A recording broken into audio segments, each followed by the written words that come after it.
Okay, so I'm Yes. going to start.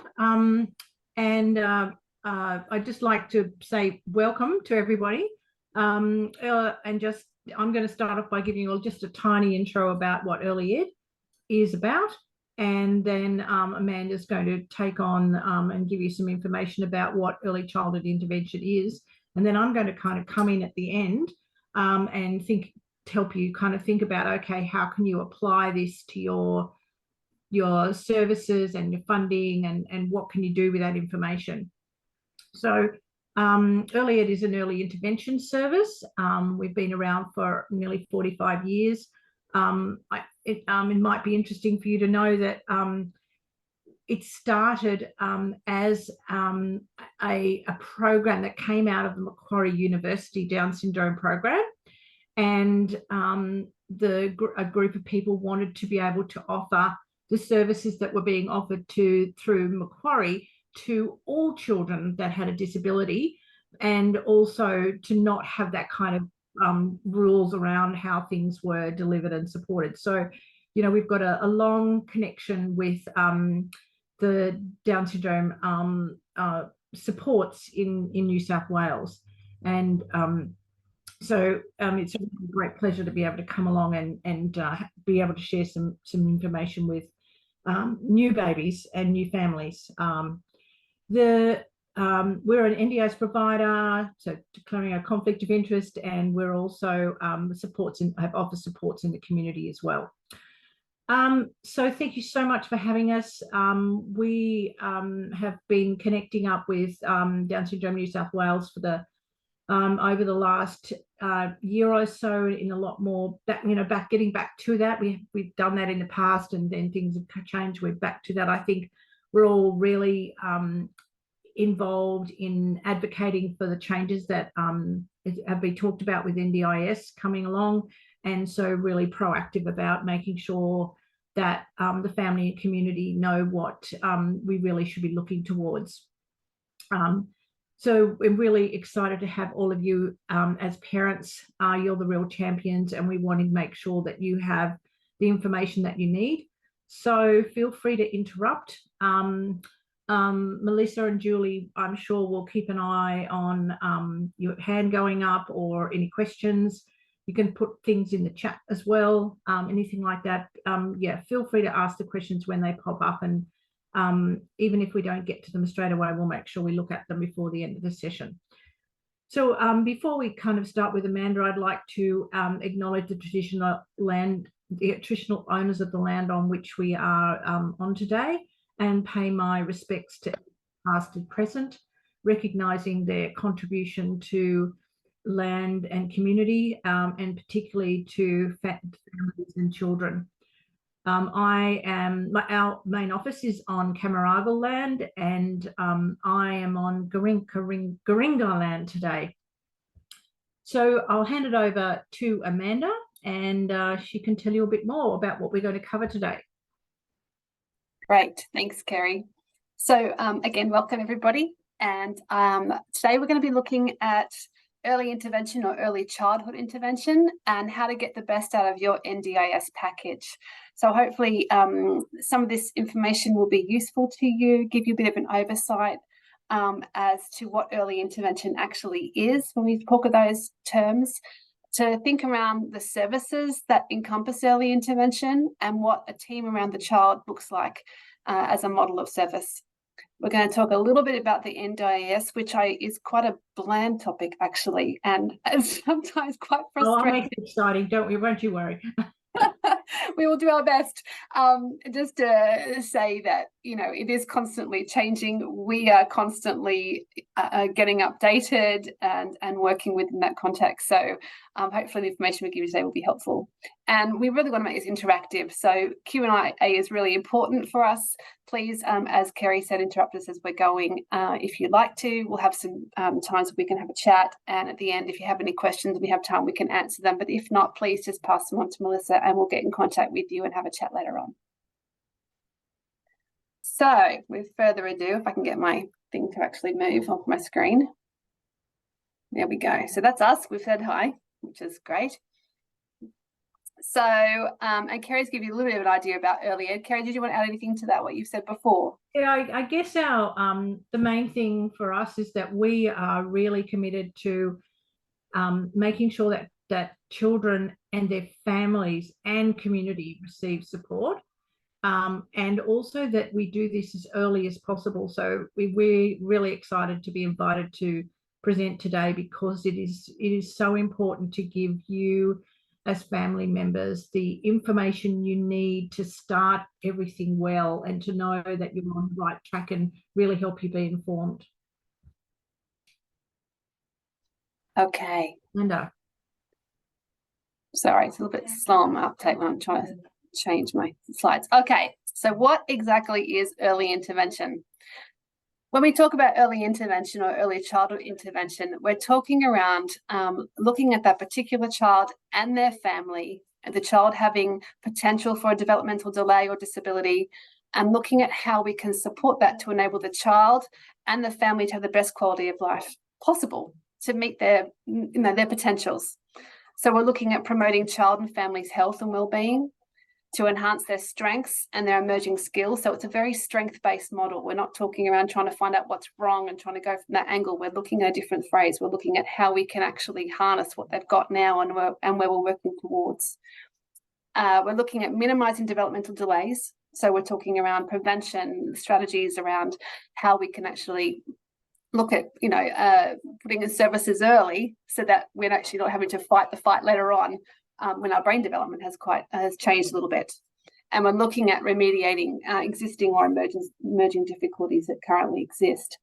So through early childhood intervention with infants and young children and their families, we aim to give them specialist supports and services. So supports and services which actually meet them where they are, that understand that child's development from the ground up in their foundations, and services that aim to provide that sort of well-being and that helping that child and that family to take part in their community. And from an OT perspective, OTs are all about function and all about making sure we're developing the quality of life and independence that enables us to be a part of our everyday lives, in terms of going to preschool, interacting with our families, being out with friends, going to the shops. All those kind of things are really important.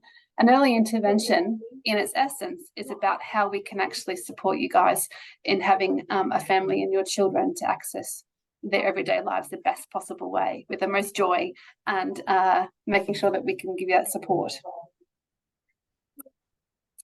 So there is lots of different articles and research around early intervention and best practices, which is very important. Early Ed is only interested in best practice. So that is making sure that we're keeping up to date with what is best practice through current research. But in the national guidelines from the NDIS, it talks around these things as being a part of actual early childhood intervention best practice. So the first is that the family is at the centre of all services, and I can't stress this enough. And coming from a neonatal background, actually, we called it family integrated care, and that's the purpose of that, is that actually you guys are the experts in your child. As a parent, you know your child best, you know your environment best, you have your own value systems and your own ways of doing things, and that's really, really important. And actually, by equipping you, we know that the longevity of you actually being an advocate for your child is enhanced. So we want to make sure that you guys are the centre, you're the decision makers, and the people around you are supporting you. Secondly, families are all different and unique. We all come from different backgrounds, culturally, socially, economically, we can go on and on. And I think our value systems and what is meaningful to us as individuals is really important. There's no point going to look at an intervention which doesn't have any meaning for you as a family or for your child. So that's a very important part of early intervention, and making sure we understand who you are and where you're coming from. Number 3, the child is included at home and in the community. So best practice in early child intervention is not just coming to a clinic and having your 1-hour session with a therapist and walking away. And I know that might be controversial to some people, and I know that NDIS has somehow made this model a little bit more palatable, which is a little bit sad for me, actually, coming back from the UK. But I think what's really important is that your child is part of a bigger community. We're not just talking just being in a therapy center, we're talking what happens at home, what happens within the context of your family, what happens in the context of your extended family, your friends, even your workplace as a person going into your own workplace, and how they're acknowledging your family back home, what your child's needs are, and how that impacts you at work. How your child is, introduced to the community by, play groups, going to the park even, and then into the shops, into the medical centre, into wherever it might be, and then obviously going through to preschool and school. So it's very important that we look at the child in all contexts of their lives. Number 4, that the child practices and learns skills in the everyday. And this is something which is super important. We're going to go into this a bit more, but it's looking around that the fact of the matter is that children learn and practice skills in their daily routines. And you do, as families, the same thing probably often over and over and over and over again every day. And it might be little tiny pieces, but the child is learning in those contexts. Every time you get into the car, every time you open the fridge, every time you do a nappy change, which we'll talk about later on, those are the kind of contexts where your child is learning, they're practicing skills, and that's where we can actually harness and get in there. Early childhood professionals and family form a team around the child, and that's really important. This is a team approach. This isn't about one person going in and doing everything. It's not about leaving anyone to their own devices and having a more of a sporadic service provision where there's pieces of the jigsaw puzzle flying by themselves in all areas of the world.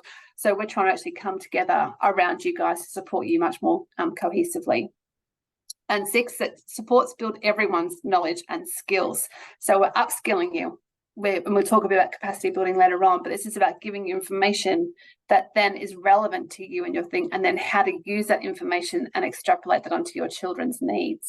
So how do you take that information, the knowledge, and then apply it to what you want to do? And that's part of what we actually need to do as part of our best practice. Services and support work with the families on the goals they have for your child and family. And this is really important. It's actually quite challenging figuring out what goals you have for your family and your child. And that's part of how best practice works with early child intervention, is helping you work that through. Because when you go for your NDIS package and ask for goals, it'd be really lovely if you can walk in the door and go, actually, I know how to do this, and I know what kind of goals I have for my family. And you probably do, but articulating those can be quite challenging. So part of our role is actually helping you to nut that out, to actually put that together. IFSPs are really great times to do that if you haven't had one already, but this is the kind of thing that we're looking at doing. And lastly, that early childhood professionals deliver quality services and supports. And that's ensuring that we as professionals in this area are up to date with current research and current workings and current practices that make sure that we are delivering services to the highest quality standard that we can, and giving you the highest quality information. Hope that makes sense. I think I really love this picture of this little person doing some things on the ground, and Kerry and I will go on and on. Everybody who knows us will also say that. Oh, here we go again. The everyday equipment that you have in your house and in your routines and your rhythms is where a child learns. And I think this is really important to remember. We live in a society that, has access to a lot, well, in theory, has access to a lot more stuff, I guess, if we can go and buy a toy that does something for that child. But there's plenty of countries in our world that don't have that access, and their children are still learning, growing, and doing beautifully. So what is it about that? And I think it's that routines and rhythms that we have in our day, and that everyday natural day settings that we have. So this little person here has simply got some bowls and a spoon, and they're having a wonderful time. And from an OT perspective, I could analyze these pictures till the cows come home, as to terms of what this child's learning and how they're growing in this context. We've got, from a motor perspective, with a bimanual use of our hands, and we're holding it 2 hands. We're learning that. From a learning perspective, we're looking at emptying, and something's in there. Oh, it's disappeared, it's gone. So object permanence. From a communication perspective, I would imagine this little person, someone's behind the camera taking these photos, so they'll be showing them what's going on to be able to have that two-way conversation and imitation work. There's so much happening. So I think that's really important to remember, that when we're doing this, you don't need all the fancy toys. You don't need all the fancy equipment, and anyone can actually provide early intervention in their home space with their child, just doing these things. Also, the settings are very important. So we're talking around home, preschool, grandparents group, play groups, preschools, your friends, what is really important about early intervention is that we're actually giving information to everybody, not just for you then to necessarily feel like you have to go out and tell everybody else. You know, part of our work is about being able to equip your family, extended family, invite them to come to early intervention with you, to a therapy session, to an education session, to a group. When you go to preschool and home, we do go out to preschools and we do go out to daycares, and we do provide that information and support there to help them apply what we know is great to help that child's development. And I think, you know, we don't work in silos, we work in community, don't we? We hope we work in community, and that's what we're aiming for. So I think that's really important to remember, that when this child's learning, they're doing it in so many different places, and that's really important. Going and sitting outside in the grass is just as important as coming inside and sitting in front of a toy. Going outside and going in the shopping trolley is just as important as going to daycare. It's all important. These things are, this is where children learn in the context of their own environment. They learn socially, emotionally, physically, culturally, around other people. And as I said before, what is meaningful to one family is not going to be meaningful to another. So looking at what is meaningful to you in the context of your life is really, really important. And those rhythms and routines and the meaningful activities that you do every day, your child will flourish in. And seeing those is really important, helps you then figure out where you can actually have those touch points to help that child's development. Okay. So why don't we have a quick little think? And I can't see everyone's screen, unfortunately, so you'll have to just go with me a little bit here and everyone can help me. I thought we had a bit of a discussion about, first of all, have a think around already, just in yourselves, what's meaningful to you for your child's wellbeing and development. At the time when you look at your child, think around what is meaningful to you that you would like your child to participate in, be involved in, to work towards, I guess. And I want to say a goal, but that's a bit clinical. Do you know what I mean? Things that actually are helpful. So have a think around those. And then I want you to think about, what are your environments as a family? Where are you? Where is your child? What places do you go? Who do you see? And then thirdly, what do you already have in your toolbox right now that you could actually access for support, and then to use as a lovely activity or a task or an environment, a situation that you think we could actually utilize. And I'd love for people to shout some of those things out if that's possible, or you could write them in the chat. Does that sound okay? Will we do the first one first? Yeah, let's do it. So what's meaningful to you for your child's well-being and development? What things spark, even just a word, anything? And I can't see the chat, Kerry, so you're going to have to shout out for me. And feel free to just talk.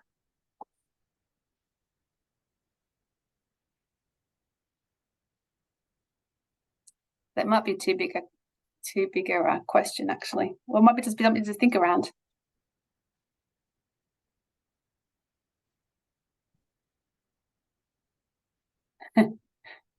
Oh, I just got the chat up. Emotional security, feeling loved and celebrated. Absolutely. Definitely.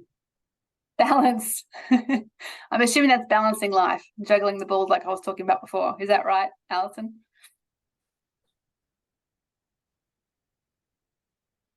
Yeah.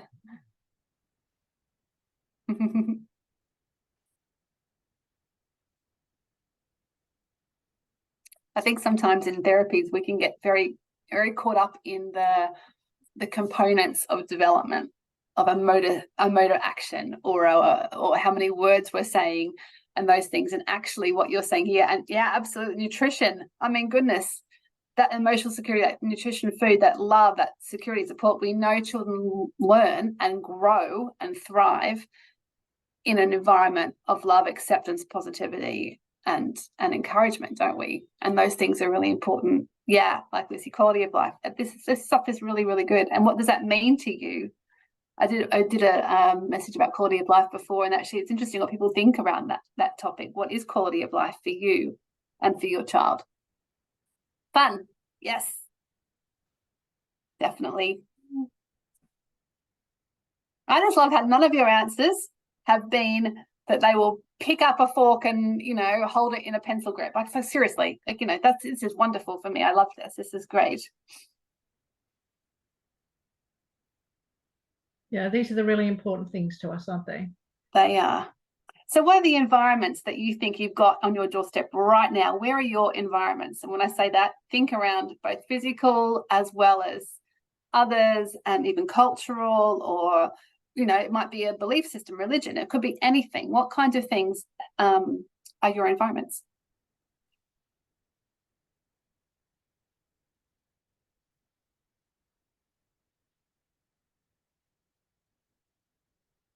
One of my environments is definitely my car. I spend a lot of time in my car driving my children around.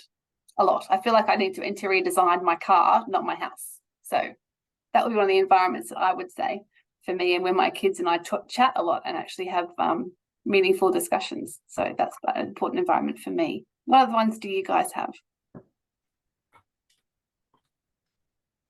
Home, childcare, friends, pets. Yes, we love a good pet.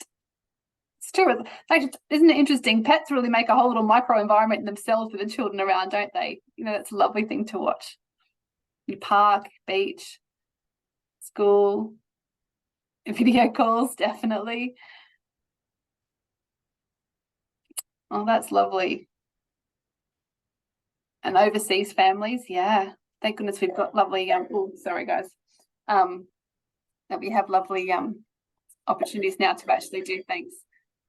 One of my special times, and it's that environment might move, is when I was waiting for something, waiting for an appointment, waiting for to pick up a child.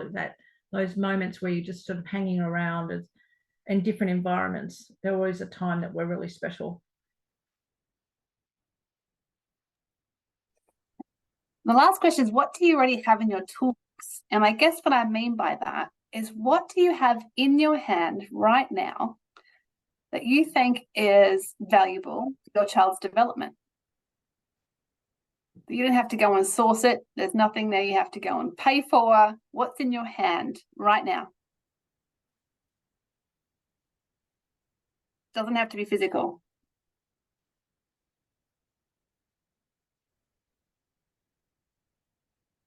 Love.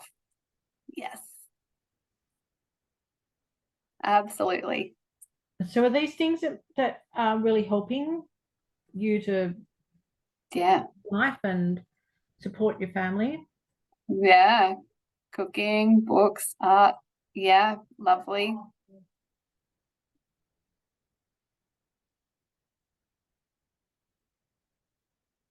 The good thing about some of these things is they're intrinsically motivating for you, aren't they, as a person? So for cooking, for example, if you love cooking and you get excited about cooking, I love baking. I'm a bit of a sweet tooth. So I get excited about baking. So then I remember when my children were little, I used to do a lot of baking because I used to like it a lot. And then they used to enjoy being a part of that with me. So that was a thing that didn't, cost me hardly anything. It was great, but that's a really good one to actually to see as part of, actually, you're just as important as your child because you bring a level of excitement and joy to them in the things that you enjoy too.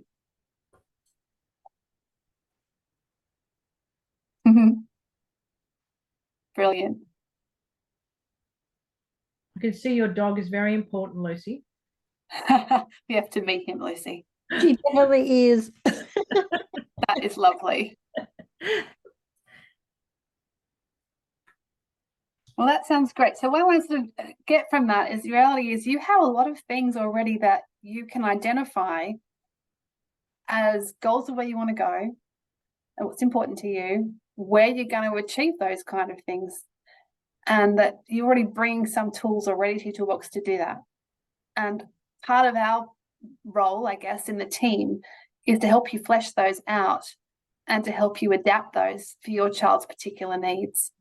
And that's then very, very powerful. That's where change happens. And that's where Kerry and I get quite excited. So I think this is really lovely, just to keep thinking around those things and keep don't dismiss them. They're really, really important. And this is where we start. This is where we do the journey from. Okay. Let's see if I can get this. So very quickly, what we're going to talk about is about team around the child, because actually the team around the child is a concept which I think, well, my perspective, I've come back from the UK telling everyone over there how wonderful early intervention. We're coming back here and it seems to be a bit more sporadic services. So things are a bit over, and we actually have to work quite hard to pull everyone together around that child and around you.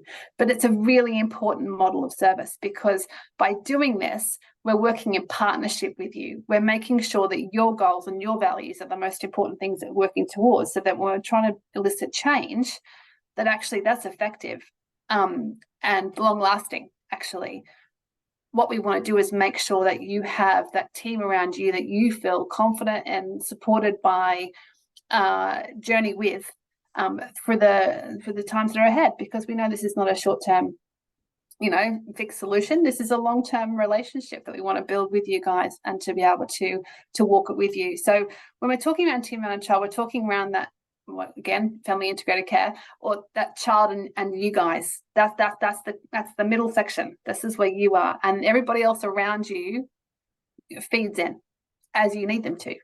So your community is first. Who's in your community? Is it your extended family? Is it your neighbours? Is it your church? Is it the school mums? Who is it?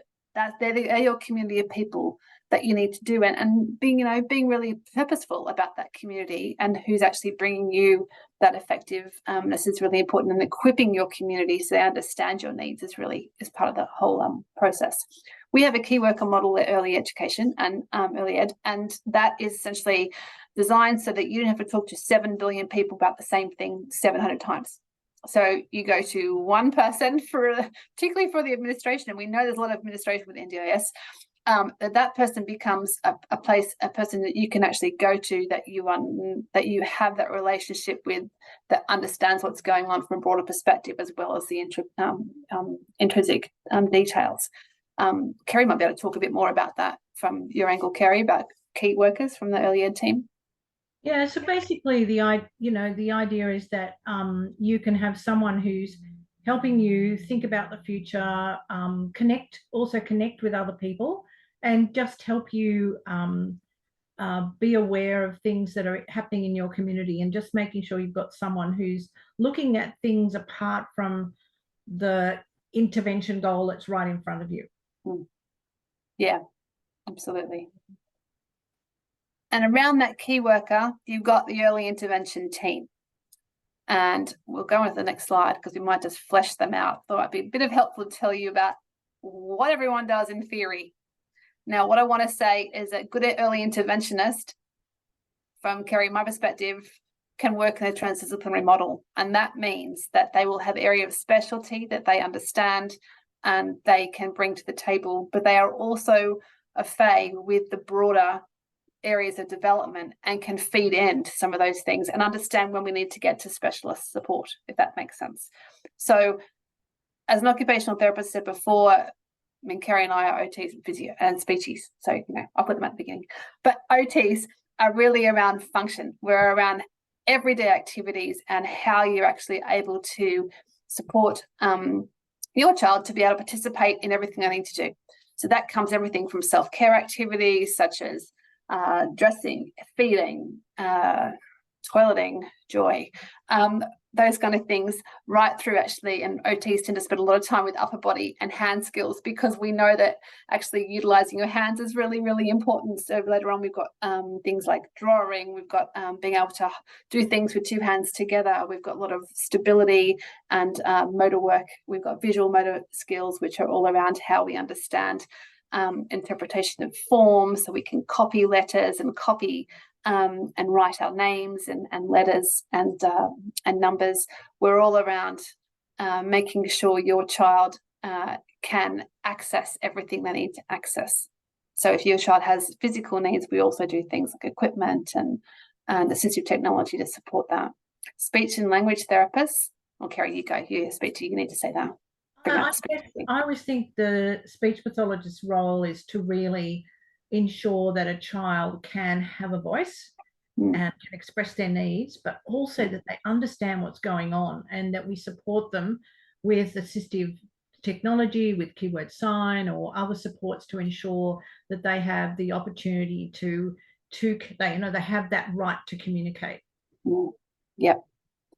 Physiotherapists are all around mobility, and when I say that, that starts very early, and those transitional movements and actually being able to access where they want to go. So that doesn't mean that every child's going to walk. It doesn't mean that at all, because some children don't. And actually, what's important to think is mobility and access to what they want to access is the process. So physiotherapists will be involved in things like, muscle strengthening and tone and posture. And they'll be interested in actually supporting your child's stability so they can move through their milestones, their motor milestones particularly. I think physio and OT get a little bit cross-hatched, which we do, because that's how we work, which is great. And that's actually not a bad thing. That's a really good thing. If you think about that, physiotherapist is there to do that gross motor actually, and the OT sort of pulls the softer motor skills, the fine motor skills in alongside that postural work and stability. So that sort of makes sense. Special educators, we have special educators here, and actually I don't think a lot of people understand how awesome they are. They're fabulous, and like my friend Rosemary always says, they're like a GP.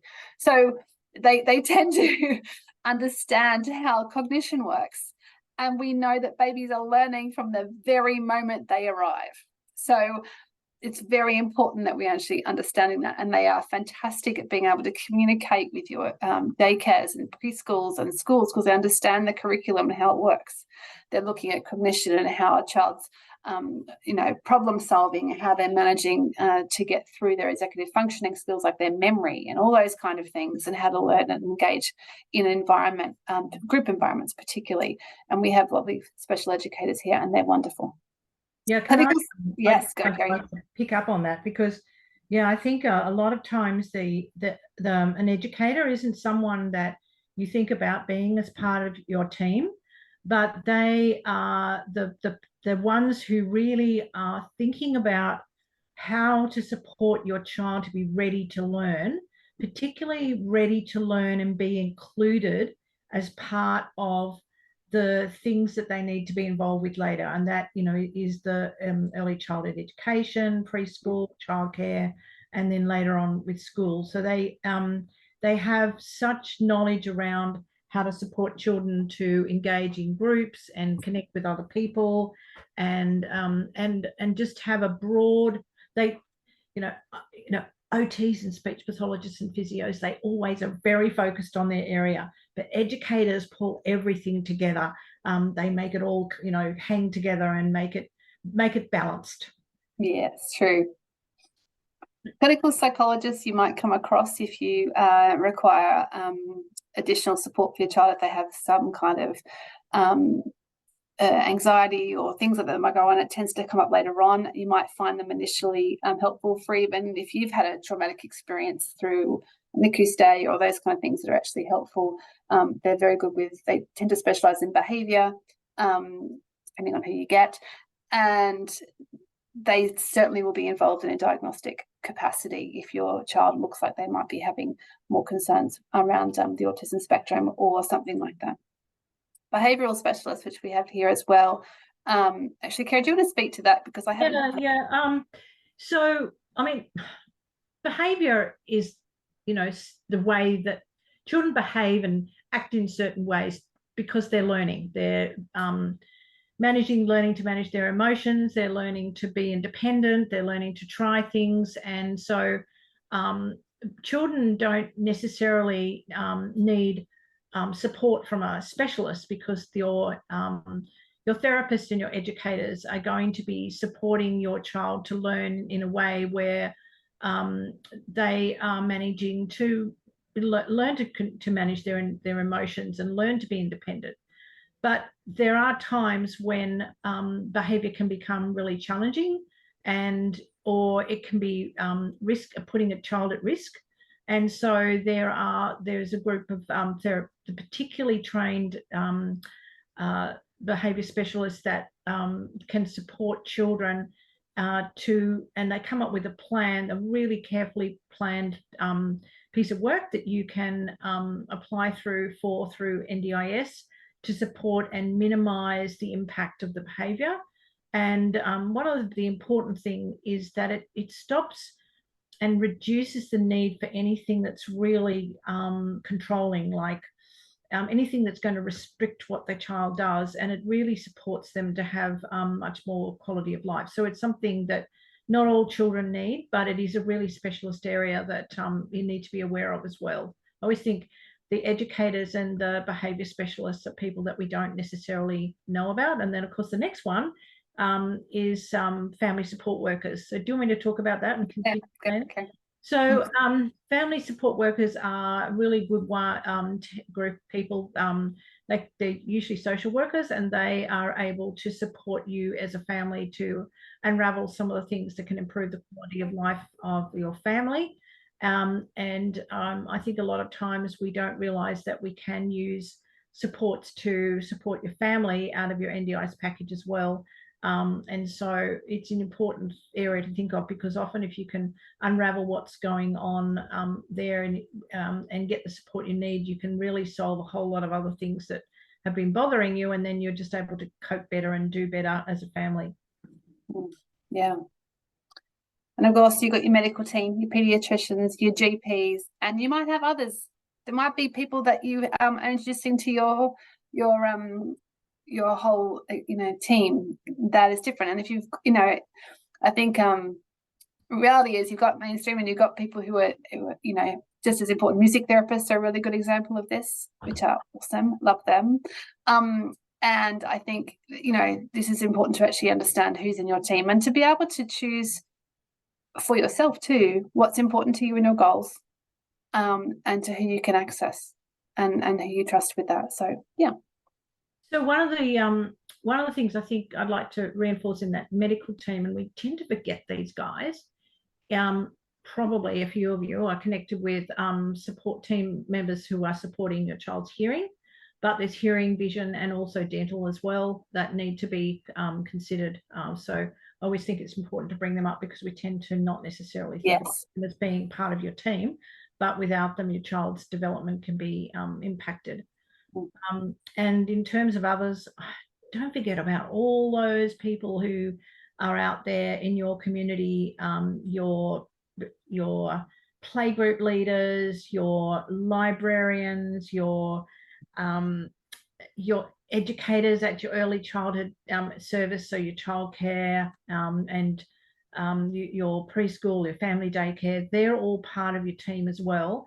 And sometimes they're not seen as as important as the part of the team, but that's where real life happens. And of course the other people are your family and your extended family and your neighbours and people that you meet at the back gate of school. All those people are part of your team. So funny, Kerry. That was my next questions that we're going to talk around. So you just answered it. Sorry, have I answered the question? No. I was going to, but you know what? It's really important because we can all think about it again. So what I was going to say for discussion is who is in your team. I was going to say these are all the people that we know mainstream that you might hear about. So go to your physiotherapist, go and get some special education.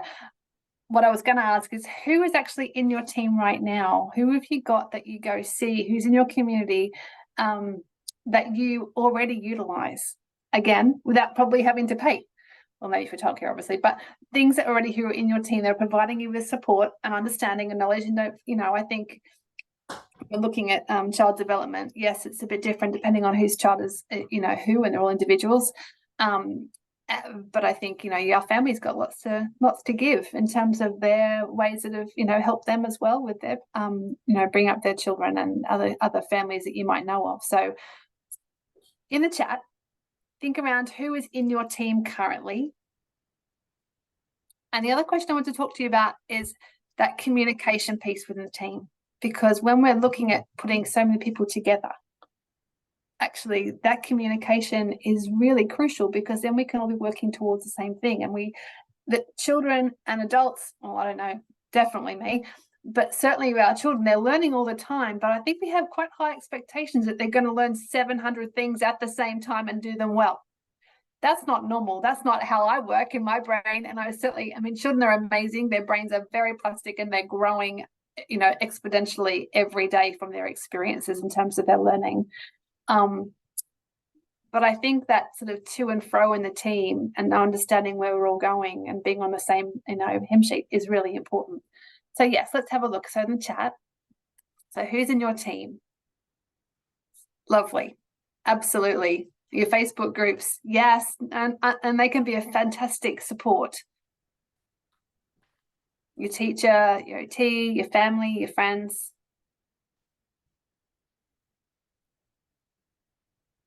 Anybody else got anything else?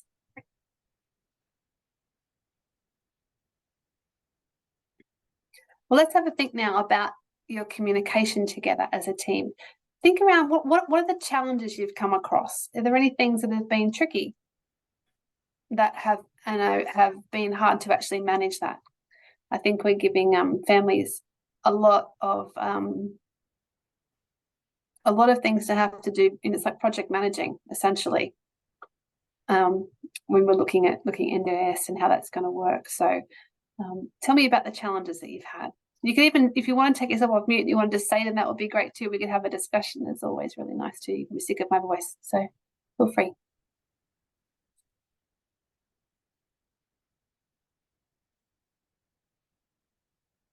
What do you think?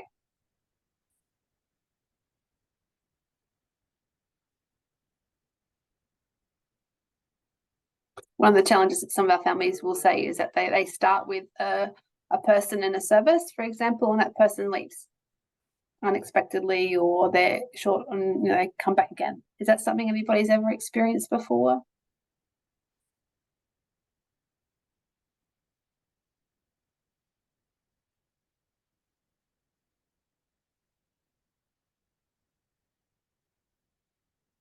Maybe it's just something to have a think around.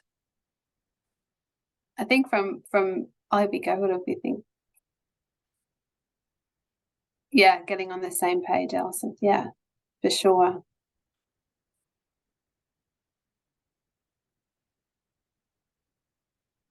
Yeah.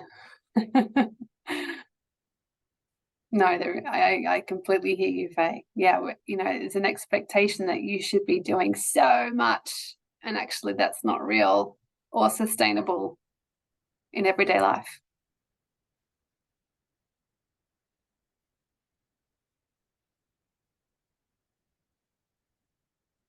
And having services understand that actually, that they're not just going to throw home programs at you and say, have a good time this week, enjoy, and come back next week. That's not sustainable either.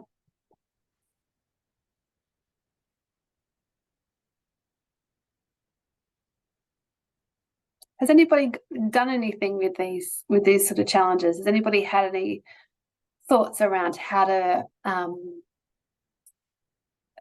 manage them? I guess if you're thinking around time, for example, about how to manage that, has anybody had any success or tips that they want to share that have been really helpful when you're navigating a team?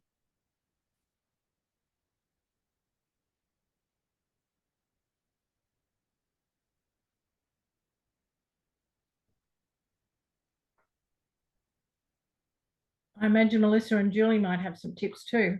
Mm. Yeah, I might just jump in. Yeah, so I mean, this is a long time ago because Alyssa's 17, almost 18. But this is just an area that it just brings back so many wonderful memories and just has had such an impact on her development. My husband and I both have large families, and so one of the things that we used to do is get all our families together a couple of times a year and do the keyword sign language and just involve them in Alyssa's development. We're sort of fortunate enough to have families sort of living close around, so we, not so much now, but in those early days when the children were young, always had families sort of popping in and just sharing just her development and just the genuine interest. So it was, for us, it just felt like we were very supported in that. I know a lot of people don't have that kind of support, but our team very much was our family for Alyssa's social skills, and so that was just a really good sort of time. Julie, did you? Been a long time too.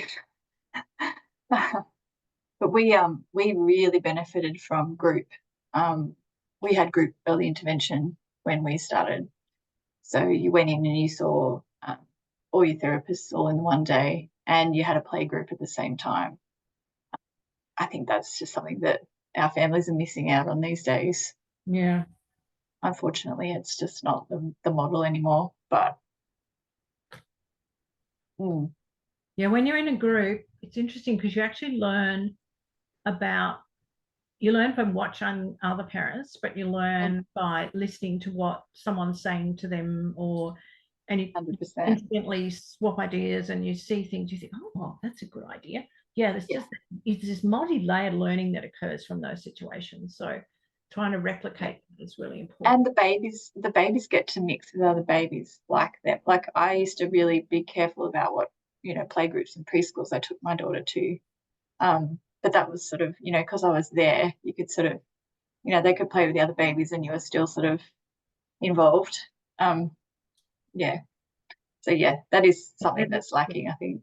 Yeah, learning early how to kind of be comfortable with other people around them, and not just comfortable with family, but comfortable with people they're not familiar with as well. Exactly. And in unfamiliar environments as well. Yeah.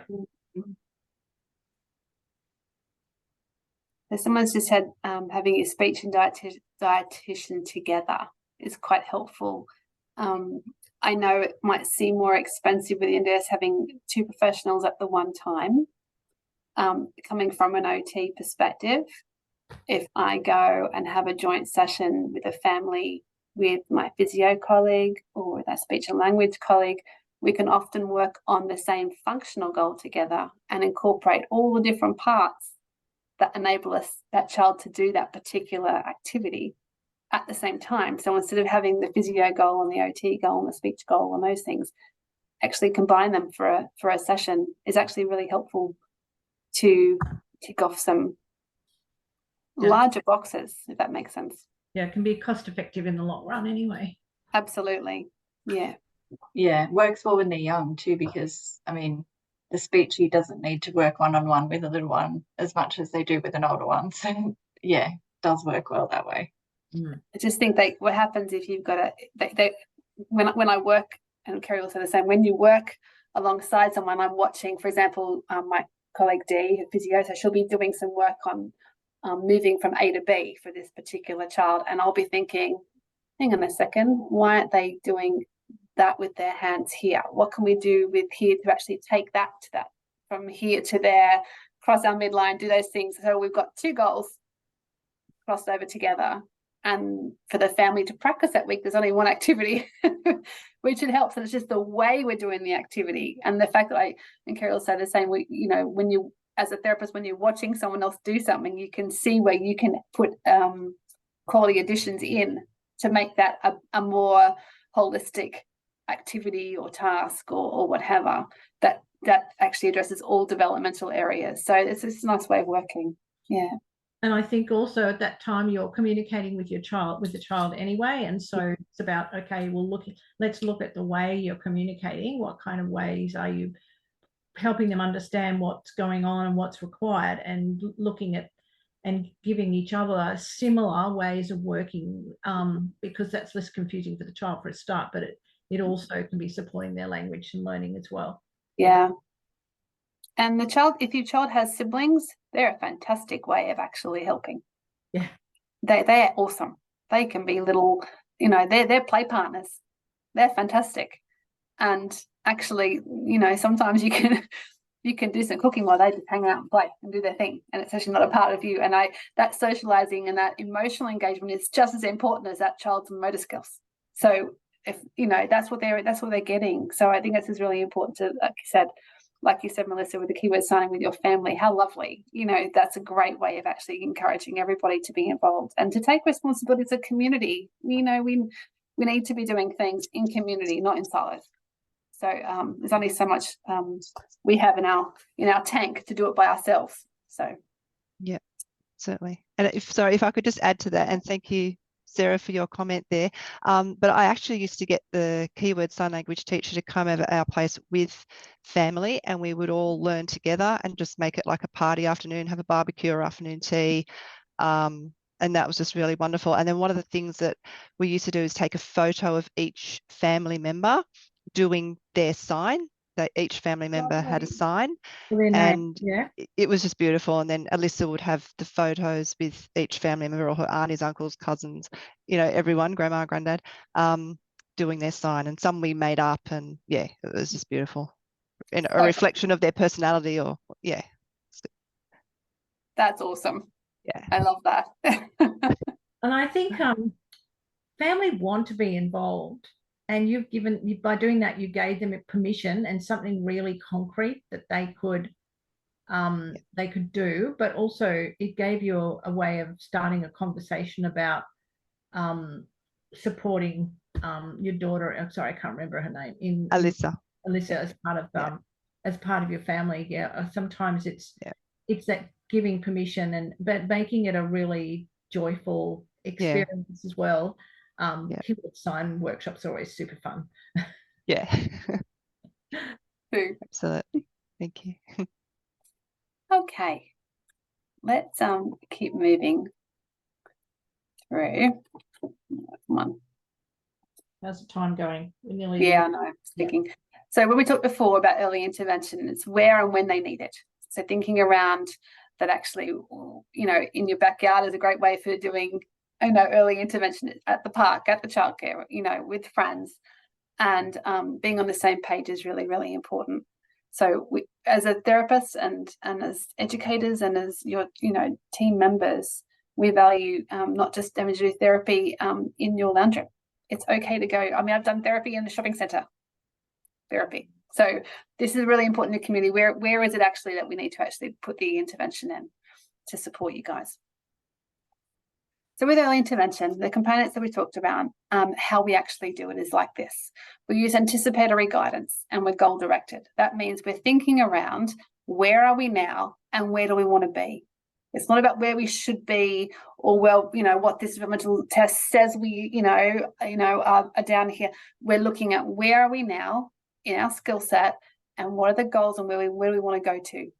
And then we work towards that. And as we're looking at that next little pit, we then know how to provide what's called a just right challenge for that family. And people get me sick of saying that. But the just right challenge is that little bit of stress that we put on that particular child or ourselves. And I remember learning cello once, and I put a lot of stress on myself trying to do it. But it's that just right challenge that is not too easy, because then we don't grow and don't learn. And it's not too hard that we give up and find we haven't got any intrinsic motivation. So when we're talking anticipatory guidance, our job is to help you guys understand what comes next. What is the next phase in that particular developmental area, or that whole goal, and where we need to actually work towards. And then we get to the goal and we actually work at the goal, and we then measure it.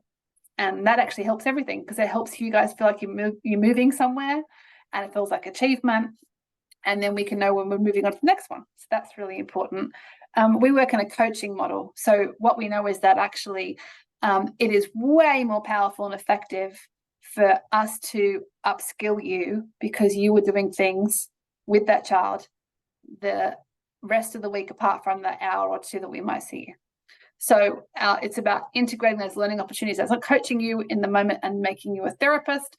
We're actually coaching you to think outside the box in the everyday activities that you're doing, and how you can incorporate strategies into those places that doesn't actually put much pressure on you at all. Things that actually you don't have to think around too hard, or make that therapy session. It's around doing things in the everyday, in the toolbox at home, and that's our job, is to coach you and support you in that and provide feedback. Because actually sometimes you can't see yourself in a moment when you're doing things, and actually we talk about parent-led feedback, and taking videos and photos and those things help you understand what's actually happening in that scenario that you can see, and how we can make things a little bit different, or how we can add something here, or take something away, or say something in a different way. And that's a really important part. Looking at how enrich sensory environments. So again, looking at how we can explore our environments outside, inside, in all sorts of ways that give a child understanding around vision, hearing, touch, taste, smell, movement, all those kind of things. And that's how that's the messages our body gets into in our brains, and our motor responses of things that come out. So that sensory rich environment is really important. we talk around things like making sure there's a variety of activities to do. We talk about Just Right Challenge in mind, and looking at how we're actually opportunities for different ways of playing and ways of engaging. So, you know, play is just as important for a baby on a mum's shoulder as they're walking outside as it is lying down on a mat with an activity. Because it provides different opportunities for different muscle strengthening, for example, or a different visual outlook on what. So instead of looking up at the ceiling, I'm looking at the trees and the birds. You know, it's a very different experience. So those kind of things are really important around positioning.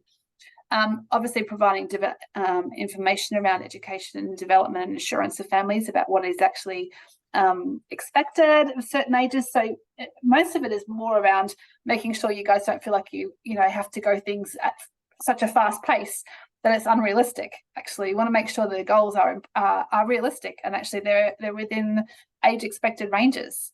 And when people talk around age expected ranges, they're really broad, like really broad.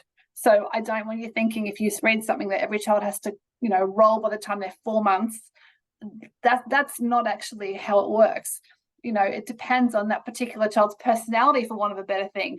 Some kids are movers and groovers, and they will, roll and walk way early. Others take a long time because they're too busy interested in what's going on over there socially, actually, and their social emotional skills are really firing. And that's what's really intrinsically who makes them who they are. So this is really important. We keep them moving, but we actually understand that development is broad. It covers a wide range, and we have to, work with that child's abilities and, as I said before, that anticipatory guidance of where they are now and where we're going. And obviously linking families to other community-based services where appropriate, and we'll talk a bit about that later on.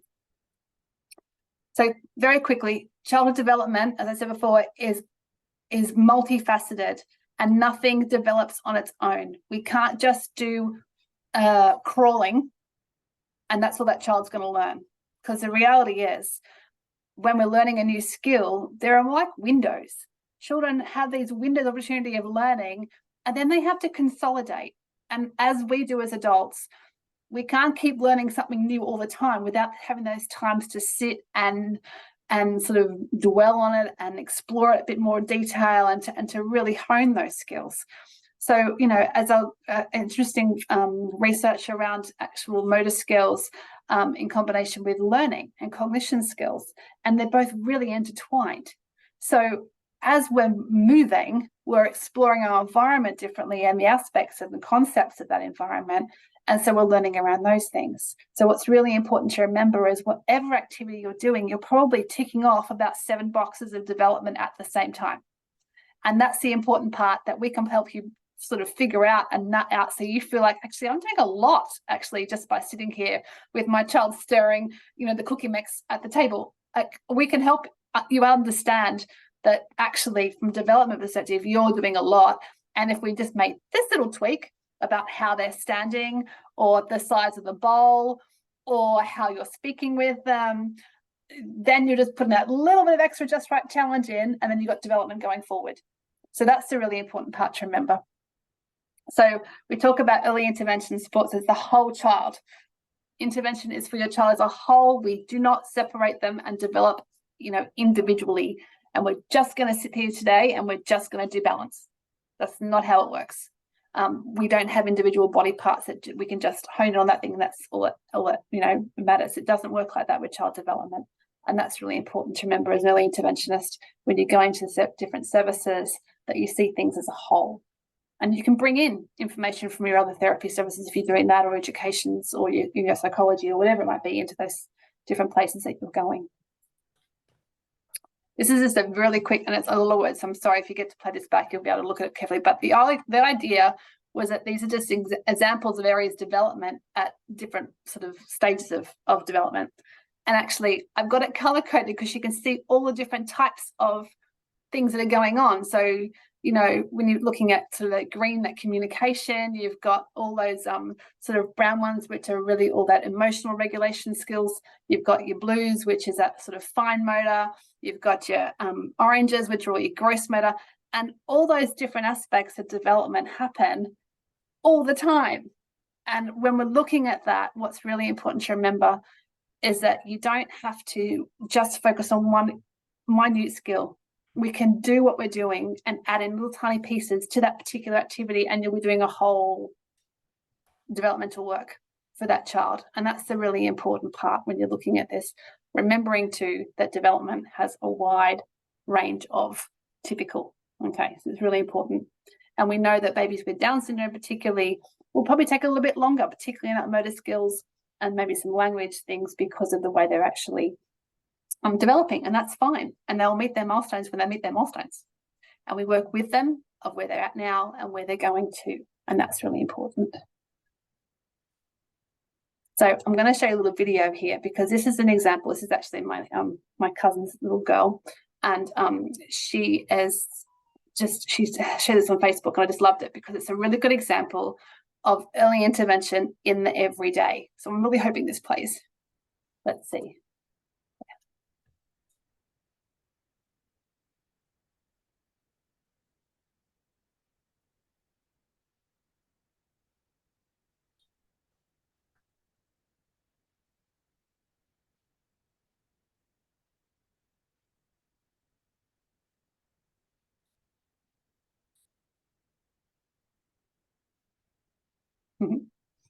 They're cute.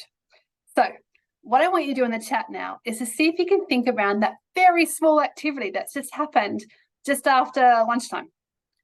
What, from an early intervention perspective, if you want to make it technical, what about this activity has just supported this child's development going forward? What is she doing here, which is really cool and exciting? And what is she learning while she's doing it? See if you can throw some things on the chat for me. Copying. Yes, she is. Isn't that lovely invitation? That role playing. Yeah. Independence. She's getting a sense of herself, isn't she, with that? That she's learning about who she is and actually in relationship to her mom, and they're actually doing things together. What else can you see?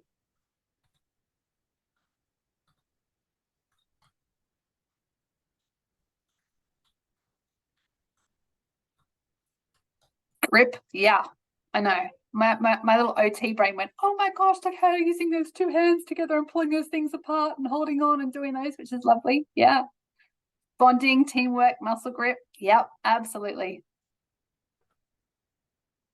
I love how she's done it in the team. I love how mum has just sat back and just watched her. But actually she's doing it and she's encouraging her and giving her a role, which is just lovely. What else can you see?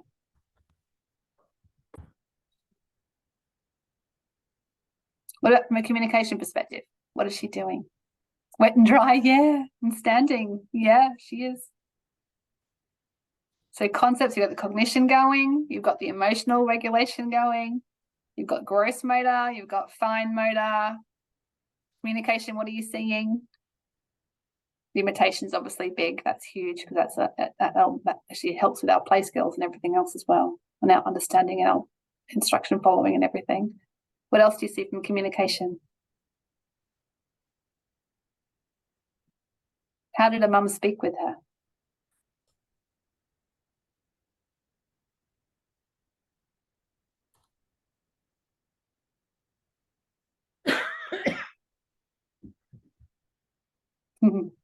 Thanks, Kerry. Yeah, that's a really good resource.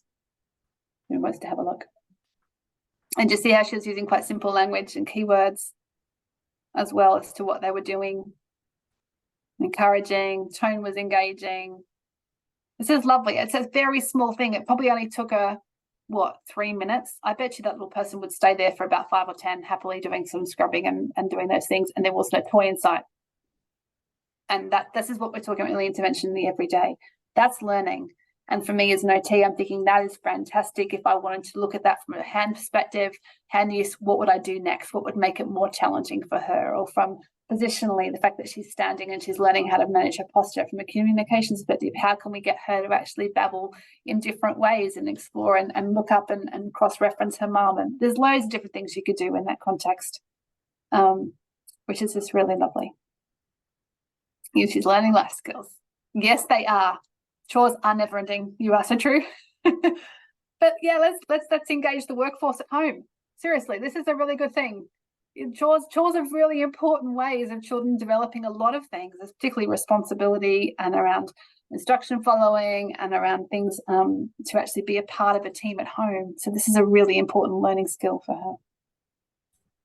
Lovely. All right. I'm just wondering if because it's 10 past now. Yes, we'll get going. There's a bit of time for questions. Yes. If we leave the next activity and yes, come back to it at the end if we've got time. Yeah, let's do that. No problem. If you like, you can continue to manage the sharing, and I'll we'll go into the next section. So okay, so I'm going to talk about, I just did something weird to my view. Sorry, I just need to get myself back so I can see it. Okay, so I'm just going to talk about how we can take all these things that you've learned and make it kind of talk about it in terms of NDIS. And I'm not going to talk about NDIS because I don't know what you know, and I don't know where you're up to in that stage. I just encourage you to make sure that you are thinking about making sure you are connected. And I'll talk about that in a minute. But the underpinning the NDIS is as an act is that you and your child have the right to choice and control.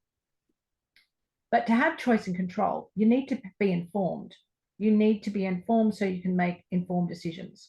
And we hope that today, by giving you information, we're supporting you to be informed so that you can start thinking about what will impact your child and how the services you're getting need to be supporting you in a way to get the most out of the services that are being offered. Okay, can you change slides?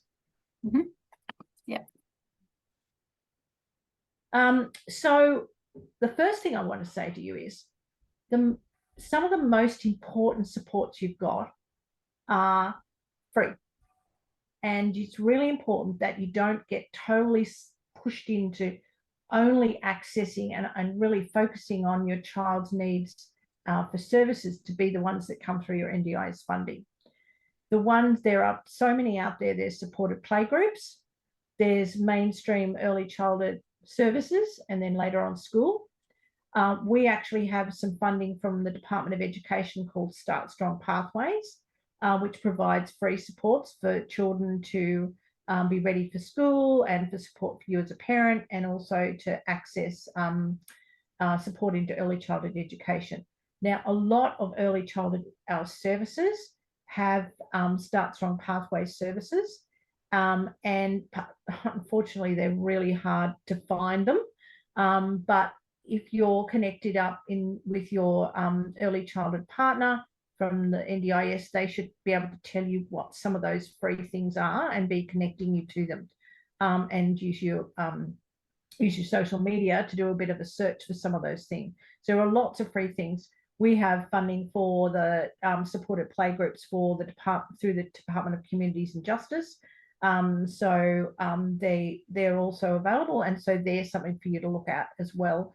But also just your mainstream, your local playgroup gives you plenty of opportunities, or it might even be ones that are connected to a particular cultural group that can be supporting you as well. And then you can just be getting support from your NDI services to be able to make sure that the other services that you're getting are working well. So I always say these are really important, and we tend to forget them and not see them as being as important, but they're more than important. They're the ones that will be able to take you and help your child be included in their community. Do you want to change slides?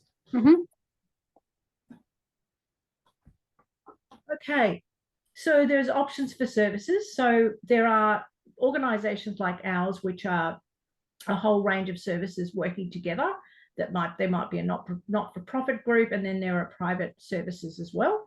And I guess my suggestion to you is to mix and match to meet your family's needs at the time, because you'll start off with one service and that person may have a certain skill set, or you might feel like you need a change later on. And so, it is important to think that you don't have to stick to the same group. You can have you know, you might find someone who's got particular skills in one area, but not in another. So you might have an OT that doesn't know a lot about assistive technology and your child needs it. So it's okay to have more than one OT as long as you're working together. But I think it's also really important, because there are so many providers out there, to really dig down and check that those services have staff with the skills and knowledge to support children, particularly young children and families. I hear some stories that I'm not happy about workforce providing services they really don't have the qualifications for, and it actually doesn't actually meet the requirements of the NDIS Quality and Safeguards Commission to be delivering services that you're not qualified for. I mean, in terms of experience and knowledge. So next one. Okay, so I've been obviously just mentioned quality and safeguards. So the NDIS has very clear guidelines around what is a quality service and what safeguards you need to have in practice. And these are based on some research that's international and being tailored to the, this happened way before NDIS even came into effect, into what we call the Early Childhood Intervention Best Practice Guidelines. And there are 8 key best practices and 4 key areas. And I would just worry about the 4 key areas.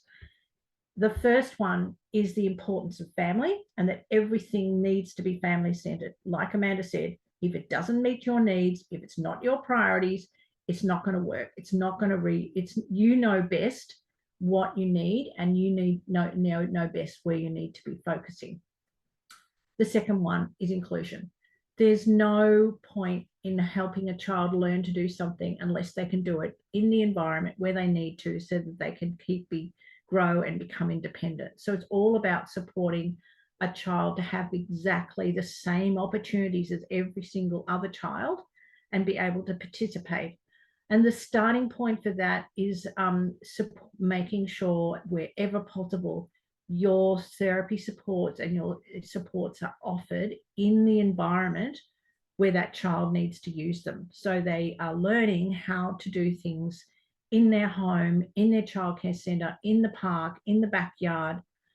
Learning it in a clinic setting is not going to generalise without you doing all the work. And if it can be delivered straight up in that environment, that is going to really make the learning more powerful, because you're going to be able to adapt and get the feedback from that environment to work out how to make the most of it. The third one, we've talked a bit about this already, is teamwork, collaborating together.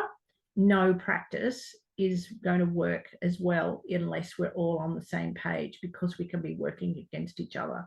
And I also think it becomes confusing for the child if you're all doing things slightly differently.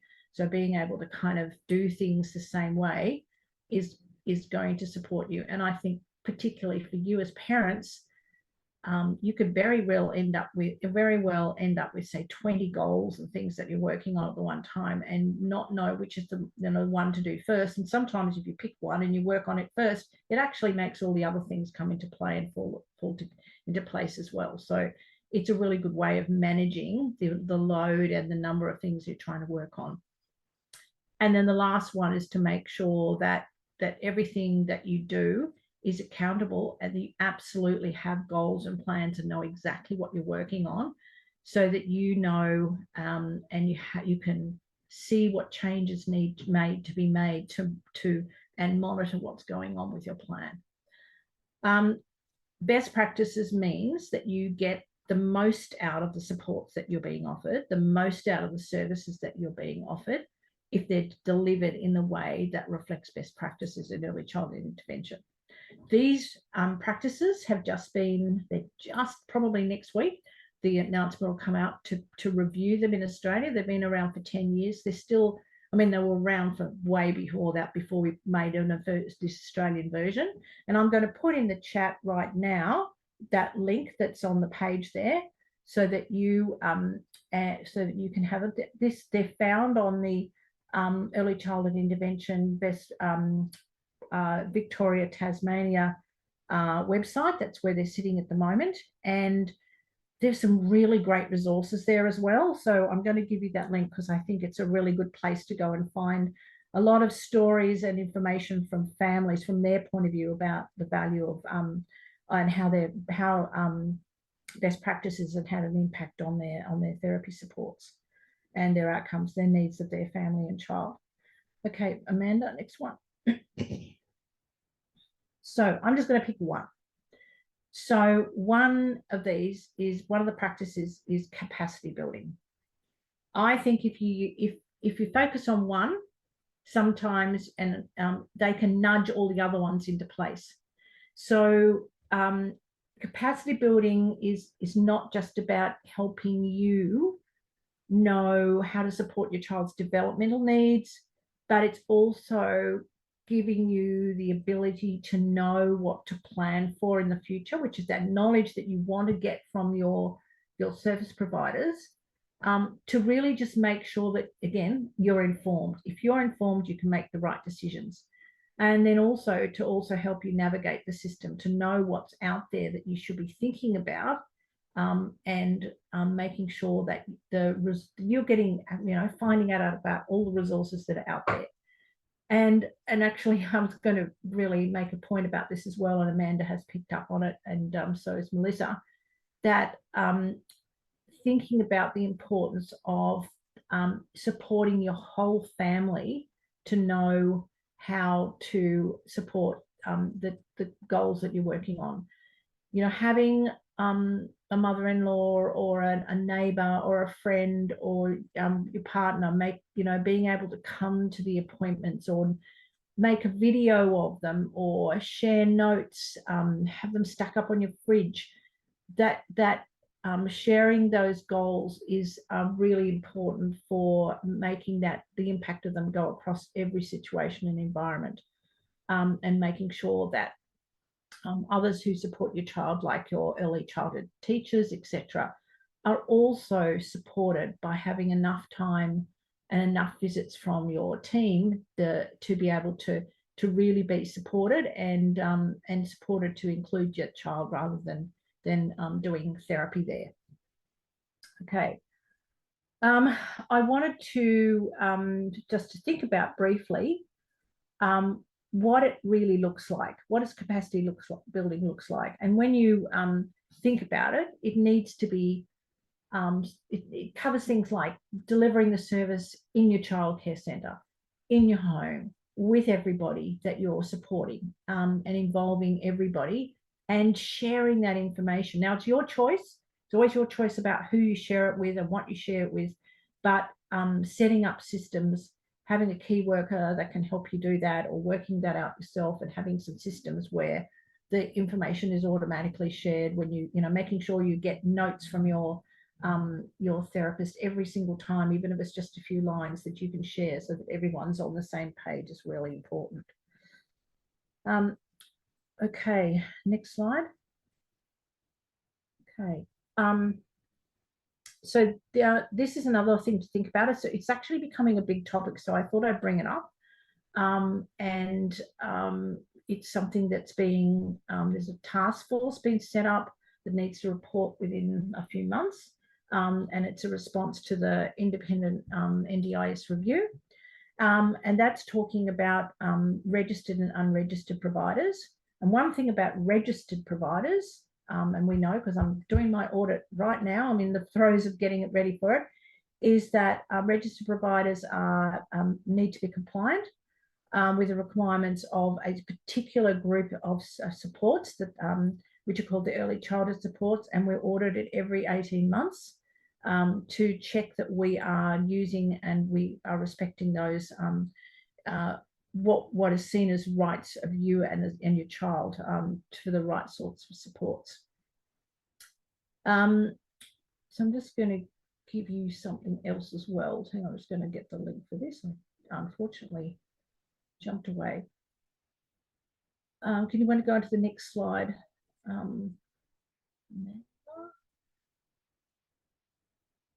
are we? Just going to get you a link to something that I would like you to know about. Several years ago, quite a few years ago now, Early Ed was given some money to do a project, and we got a lot of we managed to record a whole lot of different stories from families who had early intervention and were able to look back and say what was really important to them. And I want to share this resource with you because one of the things that I was just we were blown away with the ideas that families came up with. And it led to us developing a list of things in categories that they thought were really important when you first started out in your therapy and in your journey in early intervention, and then also things to think about at the next stage when you've been doing it for a while. You know, what do you need to keep thinking about? And so this is something for you to look at. They're videos, they're very short, but they're really powerful. I think there's two that always jump at me that stick in my head that I was just blown away by. And the first one was a mum saying, I hadn't realized with all the therapy and things that we had that my child had some rights here, some rights about how much she had to do, what she had to do, and also the way that she liked to do it. And this is a right, and it's actually a standard from the NDIS as well. And so I think that's a really powerful message from that mum. And another one is that message that from Marion, who said that not everything has to be special. You don't have to have special swimming and special groups and special educators. Everybody can be supporting you, and those things can be just as important as the special stuff. So I think they were really powerful words, and there are other ones in there that you might have a look at as well if you feel like you need a little bit of an energy, a bit of a boost. NDIS is changing a lot right now. I'm sure that Down Syndrome New South Wales is going to keep you fully informed about what's going on, and I know, like us, they're really advocating for change to make opportunities and services more meeting the needs of children, not meeting the needs of every single person with a disability who's up to age 65. You know, we need services for children that meet their needs right now, and services that meet your needs as a family and as a parent. Next slide.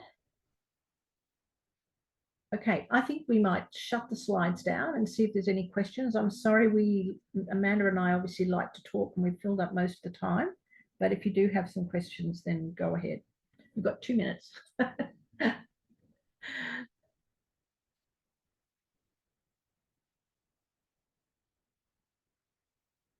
Just checking that last thing happened.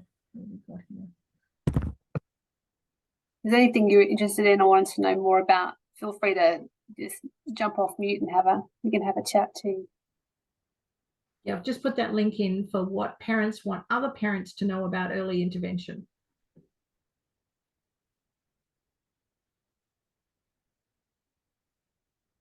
And I know that, you know, we've talked a bit about what early intervention is and how it works and the people and those, but I'm sure that when you've got your own little person, you want to know how that applies to you. And that's harder to do in a big talk like this because obviously everyone is different, every child is different.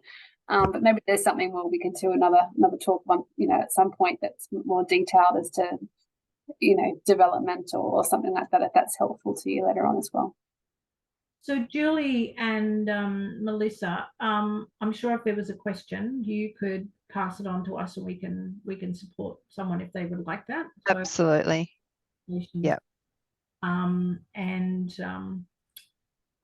know, on our social media, we try to put up some of this information from some of the funding we've got from different grants. One of the things we're doing at the moment is providing low cost, no cost inclusive play activity that can support that hopefully your whole family can do. So you can keep an eye out for those. And then of course we do have the free Start Strong funding from the Education Department that we can offer. And also if you're stuck finding who's got the Start Strong Pathways funding, which it's really hard to find. I really don't. We can do a little bit of a dig around and find out who might be doing things in your local area as well. So reach out for that, because you know, it's really important that we've got better ways